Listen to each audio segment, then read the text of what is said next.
рушди иқтисодиёт ва таъмини пешрафти соҳаи саноат дар вилояти Бадахшон маркази таваҷҷӯҳи хосаи асосгузори сулҳу ваҳдати миллӣ, пешвои миллат, президенти ҷумҳурии Тоҷикистон муҳтарам Эмомалӣ Раҳмон қарор дошта, дар даврони соҳиб истиқлолӣ бо баракати фазои оромиву осудагии кишвар сатҳи зисту зиндагии сокинони сарбаланди ин вилоят ба маротиб беҳтар гардидааст. маҳз натиҷаи сиёсати созанда ва таваҷҷӯҳи рӯзафзун аст, ки дар солҳои истиқлолияти давлатӣ дар ҳудуди вилояти Бадахшон 25 лоиҳаи давлатии сармоягузорӣ дар ҳаҷми беш аз 1 миллиарду 200 миллион сомонӣ асосан бо бунёду таҷдиди инфрасохтор алоқаманд амалӣ гардидааст.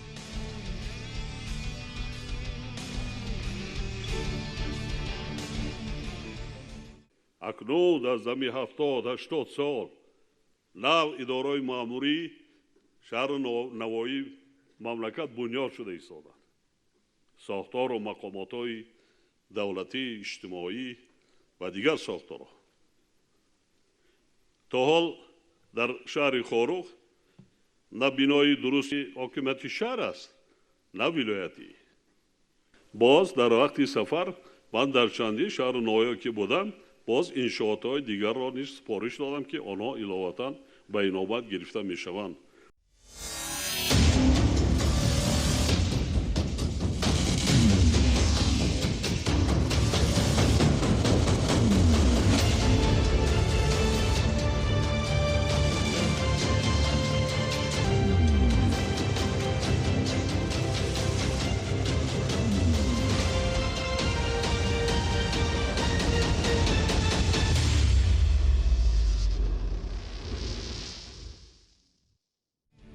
раҳоӣ аз бонбасти коммуникатсионӣ яке аз ҳадафҳои стратегии давлату ҳукумати Тоҷикистон мебошад ва ин ҳадаф тавассути бунёду таҷдиди роҳҳои мошингард ва нақбу пулҳо дар замони истиқлолияти давлатӣ амалӣ гардиданд. бо талошҳои пайвастаи ҳукумати ҷумҳурии Тоҷикистон дар даврони истиқлолият Бадахшон аз ҳолати сарбаста берун шуда, ҳар сол даҳо ҳазор нақлиёт танҳо тариқи шоҳроҳи Кӯлоб, Қалайхум, Хорух, Мурғоб, Кулма беш аз 150 000 тонна молу маҳсулот интиқол медиҳанд. дар даврони соҳибистиқлолии кишвар бо ҷалби маблағҳои бюҷети давлатӣ ва сармояи хориҷӣ дар ҳудуди вилояти Бадахшон зиёда аз 120 километр роҳҳои дорои аҳамияти байналмилалӣ сохта ба истифода супорида шудааст ва ҳоло корҳо дар 26 километри дигар бо маблағи беш аз 450 миллион сомонӣ оғоз гардидаанд. имрӯз метавонем бо қаноатмандӣ изҳор намоем, ки дар натиҷаи тадбирҳои амалӣ намудаи ҳукумати мамлакат вилояти мухтори Кӯҳистони Бадахшон аз як гӯшаи муддати тӯлонӣ дар бонбасти нақлиётӣ қарор дошта ба гузаргоҳи транзитии байналмилалӣ табдил ёфтааст. яъне ҳамон чизе ки мо 20 сол пештар баён карда будем, барҳақ ба дарвозаи тиллоии Тоҷикистон мубаддал гардидааст.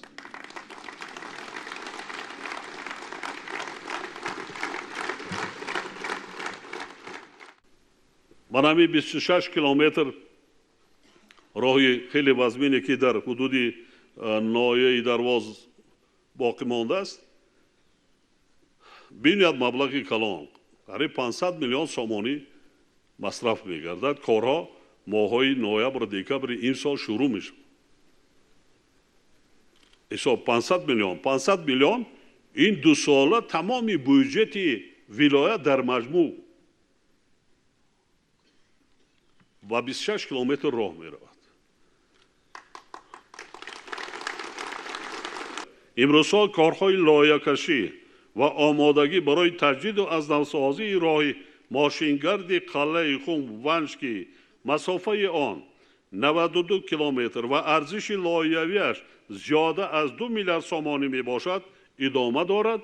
ман боварӣ комил дорам, ки соли оянда мо бунёди ана ҳамин бисёр минтақаи вазмин ва сахти душворгузарро шурӯъ мекунем. 2 миллиард сомонӣ ин кори осон нест.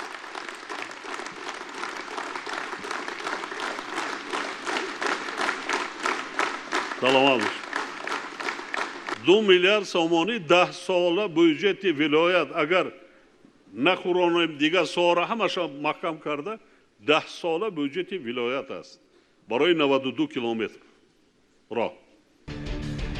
имрӯзҳо бадахшонро 6 пули бузург бо 3 кишвари ҳамсоя мепайвандад. ҳамзамон пешбинӣ шудааст ки дар доираи лоиҳаҳои давлатии сармоягузорӣ дар вилоят бунёди 18 пул ба маблағи зиёда аз 160 миллион сомонӣ оғоз карда шавад. ҳоло ҳукумати мамлакат барои татбиқи лоиҳаҳои давлатии сармоягузорӣ ва ҷалби сармояи хориҷӣ доир ба бунёду аз навсозии шоҳроҳи Кӯлоб, Қалаихум, Хоруғ, Мурғоб, Кулма, қитъаҳои Қалаихум, Ванҷ, Ванҷ, Хоруғ, Хоруғ, Кулма, роҳҳои мошингарди Хоруғ, Рошқала, Чавшангоз ва сохтмони пулҳо дар ин роҳҳо тадбирҳои зарурӣ андешида шуда истодааст. бо мақсади боз ҳам беҳтар гардонидани шароити инфрасохтори роҳу нақлиёти вилоят, имрӯзҳо корҳои лоиҳакашӣ ва омодагӣ барои таҷдиду азнавсозии роҳи мошингарди Қалаихум Ванҷ, ки масофаи он 92 километр ва арзиши лоиҳавиаш 2 миллиард сомонӣ мебошад, идома дорад. ҳукумати мамлакат танҳо дар 3 соли охир барои таъмиру нигаҳдории роҳҳои мошингарди вилоят аз бюҷети ҷумҳуриявӣ зиёда аз 33 миллион сомонӣ равона карда, муассисаҳои давлатии нигаҳдории роҳҳо бо техникаи зарурӣ таъмин карда шудаанд. барномагӣ аз Бонки Исломии Рушд аввалин маротиба қарзе ки барои бунёди роҳҳо буд, ман барои бунёди роҳи Мурғоб Кулма сарф кардам. гарчанде то имрӯз ҳам кору фаъолият карда истода бошад, роҳсозиро аз ҳамон ҷо дар ҷумҳурӣ шурӯъ кардем. яъне аз бунёди роҳи Мурғоб Кулма, вилояти Мухтори Кӯҳистони Бадаст.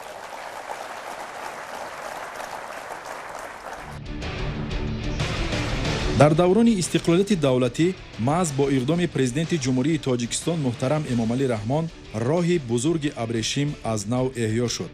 сохтмони шоҳроҳи байналмилалии Кӯлоб, Қалаихум, Хоруғ, Кулма дар оғози ҳазорсолаи сеюм аввалин иқдоми бунёдкорӣ дар вилоят барои ташаккули низоми ягонаву мутамаркази нақлиётӣ, пайвастани Тоҷикистони соҳибистиқлол ба шоҳроҳҳои ҷаҳонӣ ва бандарҳои обӣ аҳамияти бағоят бузург дорад. ин роҳи тақдирсоз воқеан ҳам роҳи талошҳои пайгиронаи роҳбарияти олимақоми Тоҷикистон барои мустақилияти нақлиётӣ, роҳи ваҳдату ҳамгироии мардуми тоҷик гардид. این راهی حیات است. این راهی آینده آبادی که انکشاف و ترقیات دولت تاجیکان است. ما برای آینده نبیره ابیره برای آینده ملتمون این راهی حیات را ساخته ایستادیم. این راه نه اینکه برای مردم تاجیکستان و تمام مردم آسیای مرکزی و آسیا و اروپا خدمت خواهد کرد. راه شد آبادی می شود. شاهراه کولاب، Қалаихум, Хоруғ, Кулма дар маҷмӯъ 805 километр буда дар доираи 3 лоиҳа татбиқ гардид.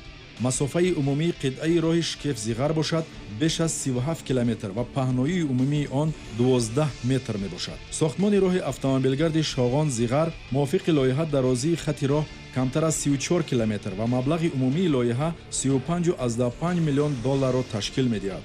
ҷараёни сохтмон бо назардошти он ки аз лиҳози ҷуғрофӣ дар минтақаҳои душворгузар татбиқ мешуд, ҳамеша зери таваҷҷӯҳи бевоситаи президенти мамлакат қарор дошт. пешвои муаззами миллат борҳо аз рафти корҳои сохтмонӣ аз ин шоҳроҳ дидан карда ба роҳсозон дастуру маслиҳатҳои зарурӣ медоданд. ин аст ки бо дарки масъулият ва эҳсоси дастгириву ғамхориҳои пайваста лоиҳаи навбатӣ низ амалӣ карда шуд.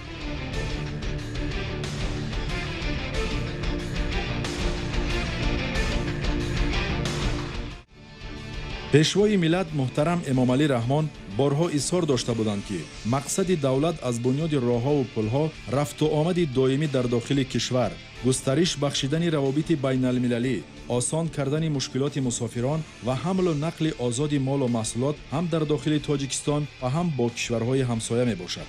лоиҳаи шоҳроҳи Кӯлоб Кулма ҷумҳурии Тоҷикистонро бидуни мушкилот бо кишварҳои ҷанубу шарқи Осиё пайваст намуд. کوپرک‌هایی که از بالای دریای پنج به طرف افغانستان کشوده شدند هم برای هر دو ولایت هممرز هم در سمت رشد اقتصادیات و هم در سمت رشد فرهنگی اجتماعی فرهنگی که مردم دو سرحد رو با هم نزدیک آورده ایستاده است و این البته برای بلند برداشتن سطح زندگی هر دو طرف هر دو ولایت هممرز توسط بازارهای نظرسنجی که در حدود ولایت مختار کوهستان بدخشان امروز 4 تا بازار نظرسنجی فعالیت کرده ایستادند، مساعدت نموده ایستاده است.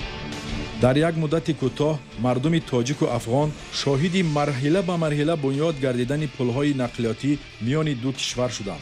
نخستین پل میان تاجیکستان و افغانستان سال 2002 زمانی که در کشور همسایه محاربه‌های شدید نیزای داخلی کل ممالک دنیا را به تشویش آورده بود، مورد بهره برداری قرار گرفت و بعداً در منطقه روزوه ناحیه درواز ولایت بدخشان پل دیگر به استفاده داده شد. سال 2006 باشد پل نوبتی در ناحیه اشکاشیم افتتاح یافت.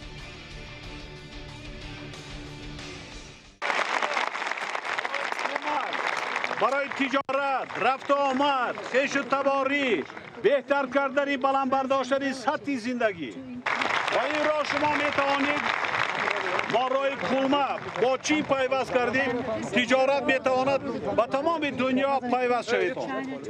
از امروز سر کرده.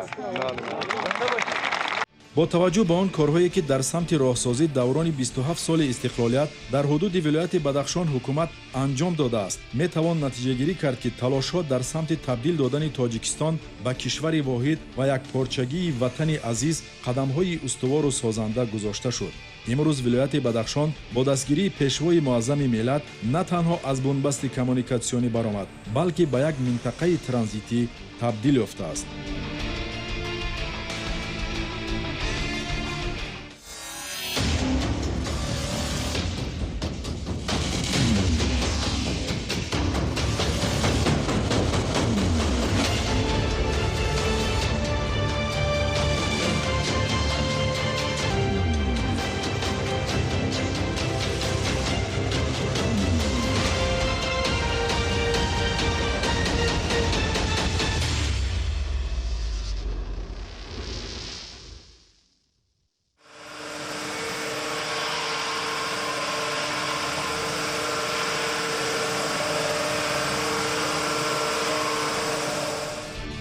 اگر سال 1990 در بدخشان همگی 9 کارخانه استحصالی فعالیت می‌کرده باشد، امروز در ولایت نزدیک 40 کارخانه صنعتی فعالیت دارد و با استحصال محصولات گوناگون رقابت‌پذیر در بازارهای داخلی و بیرونی نقش نظررس دارد. کارخانه‌های صنعتی ولایت تنها در دوام سال 2018 در حجم 90 میلیون سومانی محصولات تولید کردند که به قول متخصصان این افاده به‌بحث پیشرفت نظررسی ساحه در این ولایت میباشد. قابل تذکر است که سال 2017 و 6 ماه سال 2018 از جانب صاحبکاران ولایت 104 انشاءات گوناگون استحصالی و اجتماعی و خدمت‌رسانی بنیاد گردیده برای ساکنان صدها جایهای نوی کاری فراهم آورده شد. در 15 سال اخیر باشد حجم استحصال محصولات صنعتی 4 برابر افزایش یافته است. رشد باثبات تمام ساحه‌ها در ولایت بدخشان چون دیگر منطقه‌های مملکت در دوام 27 سال صاحب استقلالی وطن تامین گردیده، دستاوردها در تمام بخش‌ها نظررسند. فضای صلح و آرامی وطن در این منطقه مملکت امکان را فراهم آورده است که به سرعت کارهای آبادانی و سازندگی و قامت افراختن انشاءات خوش‌طرح و زمانوی سیمای معماری شهر و ناحیه‌های ولایت به خود طرح تازه را کسب نموده است. پیشرفت تمام ساحه‌ها در این ولایت از جمله بخش اقتصاد از توجه و غمخوری‌های روزافزون پیشوای معظم ملت به این گوشه زیبای میهن شهادت می‌دهد. باید تاکید کرد که همه ساله از بودجه دولت با این مقصد میلیون‌ها سومانی جدا می‌گردد.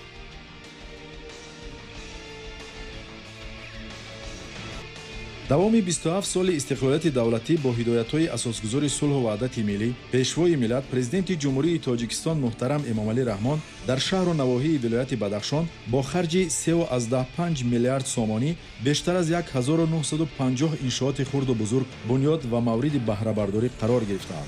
تنها سال روان در روزهای تجلیل از 27مین سالگرد استقلالیت دولتی جمهوری تاجیکستان در قلمرو ولایت 41 انشاءات مورد بهره برداری قرار داده شد که مبلغ عمومی این انشاءات بیش از 1 میلیارد سومانی را تشکیل می‌دهد و بار نخست در تاریخ ولایت کارخانه غنیگردانی معدن در موضع یک جلوه وادی علیچول ناحیه مرغاب با خرج نزدیک 13 میلیون سومانی به فعالیت شروع کرد. کارخانه مذکور در بلندی 4500 متر از سطح بر جایگیر شده. اقتدار استحصالی آن در یک سال استخراج 50,000 تن معدن و استحصال خاکه نقره در حجم 12,500 تن می باشد. با فعالیت آغاز کردن کارخانه مذکور در برابر فراهم ساختن امکانات وسیع در سمت صنعت کنونی منطقه و تأسیس جایهای نوی کاری و افزایش دادن حجم صادرات مملکت تکانی جدی خواهد بخشید.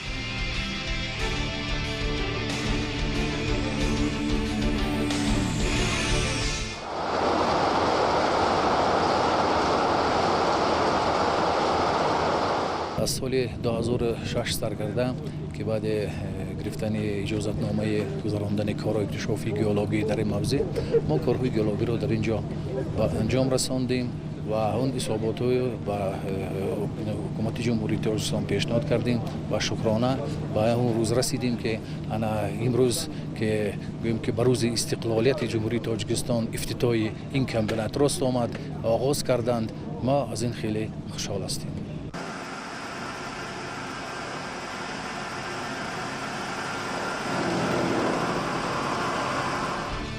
در ناحیه دروازه ولایت بدخشان به خاطر استفاده امکانات‌های طبیعی صنعتی منطقه سال 2015 کارخانه کران مرمر تأسیس داده شد. این کارخانه صنعتی از جانب صاحبکاران وطنی با جلب سرمایه خارجی در دهه دشتک ناحیه درواز ساخته شده برابر فراهم آوردن امکانات در سمت تکان بخشیدن به رشد ساحه اقتصاد در ولایت در تأسیس جایهای نوی کاری و با معاش خوب تامین نمودن ساکنان زمینه‌های استوار گذاشته است. بنا به معلومات گیولوژی ناحیه درواز ولایت بدخشان دارای کانهای زیاد و ذخیره فراوان مرمر و دیگر سنگ‌های آرایشی ساختمانی بوده فعالیت کارخانه‌های موجوده را می‌توان قدم استوار در سمت براه ماندن کارکرد اشیاء خام طبیعی ارزیابی نمود. امروز تنها در کارخانه صنعتی کران مرمر، مرمر سفید، مرمر سرخ و دیگر سنگ‌های آرایشی کارکرد شده بیش از 15 نمود محصولات تولید و برای صادرات نگرانیده می‌شود.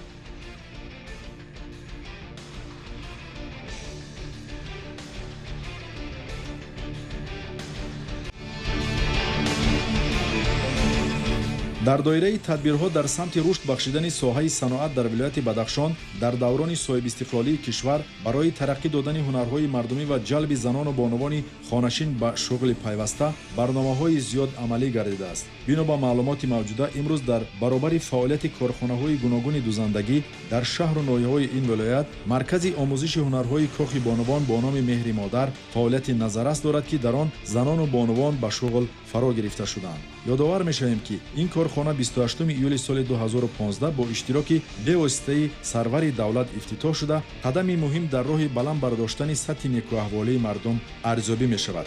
در مرکز آموزشی هنرهای کاخ بانوان با نام مهر مادر تعلیمگاه، کارخانه معاصر دوزندگی لباس‌های ملی و اروپایی و کارگاه قالین‌بافی موجود است. در کاخ بانوان همچنین دوست و همسایه جمهوری اسلامی افغانستان دختران برای آموزش قبول کرده شوند. عموماً باید تاکید داشت که در دوران استقلالیت دولتی جمهوری تاجیکستان در حدود ولایت بدخشان 22 کارخانه و کارگاه در صنعت سبک مورد استفاده قرار داده شدند.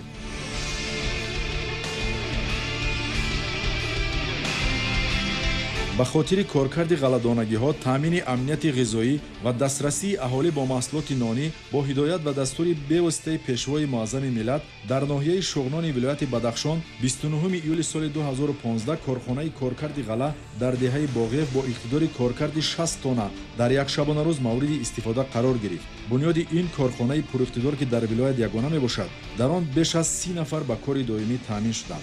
همزمان در کارخانه امکان نگهداری 6000 تن غله موجود میباشد. در سالهای صاحب استقلالی ساحه صنعت همچنین یکی از سمت‌های اساسی پیشبرنده اقتصادیات ولایت بدخشان رشد استوار را کسب نموده است.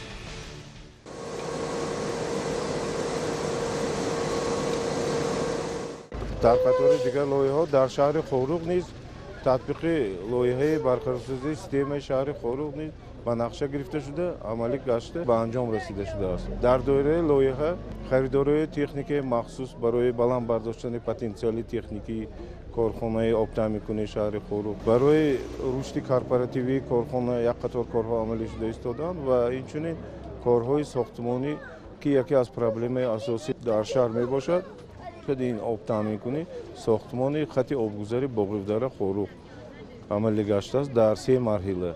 آب با شهر خوروغ رسانیده. اساساً در لویا شهروندان محلی اشتراک کردند و معاش 2500 سومانی در ماه گرفتند.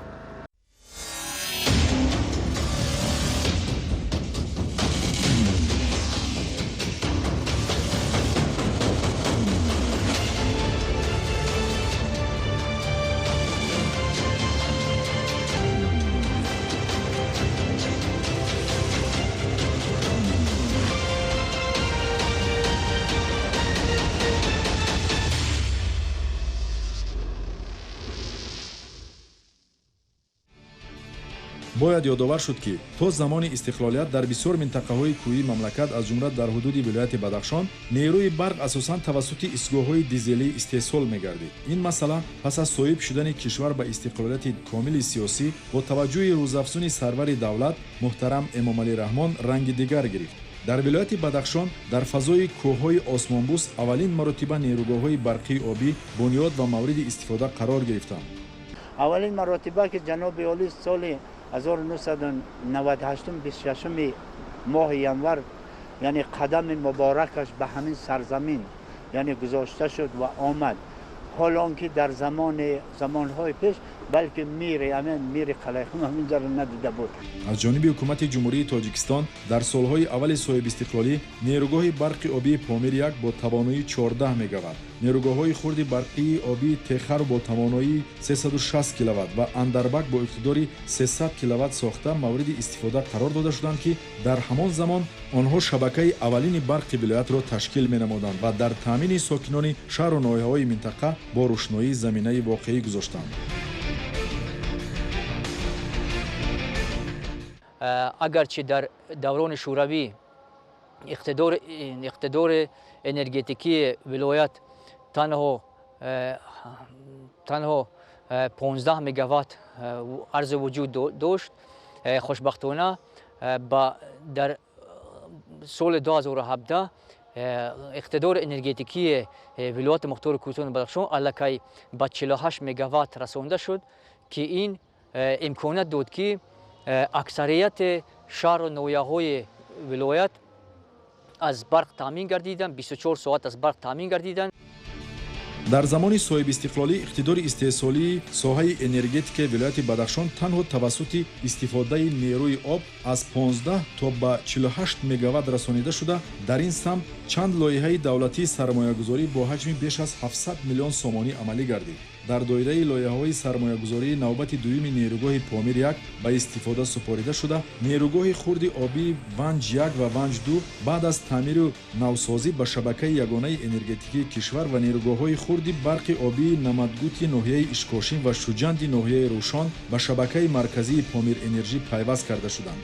дар зарфи 16 соли охир дар ҳудуди вилоят дар маҷмӯъ ба масофаи 73 километр хаттои нави интиқоли барқи баландшиддати 110 киловолта, 206 километр хаттои барқи 35 киловолта ва 560 километр хаттои барқи 10 ва 0,4 киловолта сохта мавриди баҳрабардорӣ қарор дода шудааст ки бо бунёду аз навсозии хаттои барқ дар деҳоти вилоят беш аз 13 000 аҳолии минтақа аввалин маротиба бо қувваи барқ дастрасӣ пайдо карда қариб 200 000 нафар сокинони Бадахшон бо нерӯи барқи доимӣ таъмин гардидааст.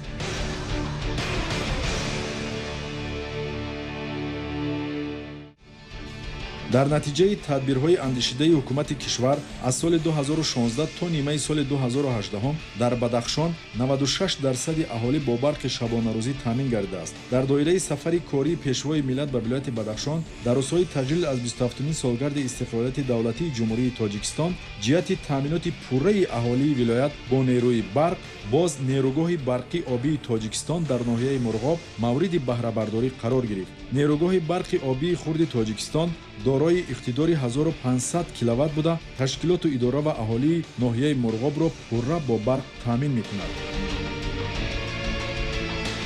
ҳанӯз 8 сол пеш, яъне соли 2010, ҳангоми оғози корҳои таҷдиду аз навсозии нерӯгоҳи барқи обии آقسو تاکید کرده بودم که برابری با فعالیت شروع کردن نیروگاه مذکور مشکلات برق در ناحیه و عموما در ولایت پورا برطرف می‌گردد. امروز برای ساکنان ناحیه روزی خاطرماند به حساب می‌رود، زیرا مشکلات اساسی اهالی ناحیه دایر به تأمینات نیروی برق پورا برطرف کرده شد. نیروگاه برق آبی تاجیکستان از لحاظ جایگیرشوی در موضع بلندکوه بعد نیروگاه برق آبی خرد با توانایی همگی 15 کیلووات در نپال از جهت موقع در دنیا جای دوم را اشغال می نماید و با فعالیت آغاز نمودن این نیروگاه ساکنان ولایت بدخشان کاملا به استقلالیت انرژتیکی مشرف گردیدند. چون که مردم در طول چند سال از جهت نیروی برق تنقیصی میکشید و پرسان‌دار است که امروز مردم با نیروی برق تامین شدند. دستور حکومت جمهوری تاجیکستان بود که ما باید همه امکانات را پیدا نماییم و نیروگاه تماما نیروگاه نو با توانایی 5 برابر زیادتر بسازیم تا که توانیم یعنی اهالی مرکز ناحیه مرغاب را و جماعت همسایه به نام بردبایف را با برق تامین نمایم. تا امروز 96% مشتریان ولایت مختار کوهستان بدخشان پورا با برق تامین نمودند. اگر نتیجه های صاحب استقلالی کشور را ما تحلیل کرده براییم، مردم ولایت مختار کوهستان بدخشان از همه زیاد شاد و شکرین استقلالیت کشیده ایستاده است و البته این را ما در سیمای هر یک شهر و مرکز ناحیه ها را دیده ایستاده ایم و همه ساله انشاءات‌های خیلی زیاد اهمیت اجتماعی اقتصادی داشته حدود ولایت مختار کوهستان بدخشان مورد استفاده بری قرار داده می‌شوند و این البته هم برای رشد اقتصادیات و اجتماعیات و هم برای تشکیل نمودن جای کاری و هم برای بلند برداشتن سطح زندگی مردم مساعدت کرده ایستاده است. در دوران صاحب استقلالی تاجیکستان به اقتصادیات ولایت بدخشان بیش از 1 میلیارد سامانی سرمایه مستقیم خارجی جلب و اساساً به ساحه‌های صنعت استخراج، کارهای جستجوی و گیولوژی، نقلیات، انرژتیک و معارف روانه گردیده است. با جلب سرمایه مستقیم خارجی تطبیق گردیدن لایحه‌های سرمایه‌گذاری در سمت کارکرد ذخیره‌های طبیعی، میوه و سبزیجات، تشکیل گرمخانه‌ها، باغداری، کارتوشکا پروری، چارواداری، پرورش زنبور عسل و ماهی پروری به رشد باز هم بیشتر اقتصادیات ولایت مساعدت فعال نمودند. امروز در حدود ولایت 4500 سوبیکت صاحبکاری فعالیت دارد و با دستگیری به واسطه اساسگذار صلح و وحدت ملی پیشوای ملت پرزیدنت جمهوری تاجیکستان محترم امامعلی رحمان پیشرفت اقتصادیات ولایت بدخشان زینه به زینه تامین و سطح زندگی ساکنان باز هم بهتر و خوبتر کرده می شود.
منی تاجیکستان همه دنیای منی آشیانی دل شیدای منی تاجیکستان همه دنیای منی آشیانی دل شیدای منی تاجیکستان همه دنیای منی آشیانی